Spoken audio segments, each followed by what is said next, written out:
La flambée ce matin du franc suisse est un tsunami. C'est le mot de Nick Hayek, le patron de Swatch, qui a effectivement regardé le franc suisse bondir de plus de 29% à un moment contre l'euro lors d'une séance véritablement très agitée sur les marchés en Suisse. Que s'est-il passé exactement? Tout simplement, la Banque nationale suisse a décidé d'abandonner son cours plancher de 1,20 francs suisses pour 1 euro. Autrement dit, elle ne se battra plus pour éviter une baisse de l'euro contre sa monnaie.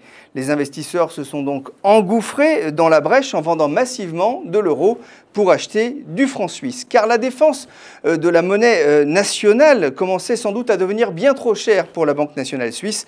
Ce cours plancher avait été mis en place en 2011 pour protéger la Suisse, notamment contre les effets de la crise dans la zone euro. Thomas Jordan, le gouverneur de la Banque suisse, a récusé toute décision panique, mais ça n'a pas empêché les marchés, eux, de paniquer, avec une baisse jusqu'à 12% en séance de la bourse de Zurich et des plongeons parfois de plus de 10% pour un certain nombre de stars de la cote, comme Swatch, Richemont, Adecco, UBS, Roche, ou même Nestlé. C'est vrai que les entreprises suisses sont des championnes de l'export et la forte hausse de leurs devises risque de ruiner une partie de leur compétitivité à l'international, un souci que ne connaissaient que trop bien les entreprises françaises il y a encore quelques mois lorsque l'euro caracolait face au dollar par exemple. Il n'y a pas à dire, les temps sont en train de changer sur le marché des changes. La bonne nouvelle, s'il doit y en avoir une, elle est évidemment pour les frontaliers français qui chaque jour se rendent en Suisse pour travailler.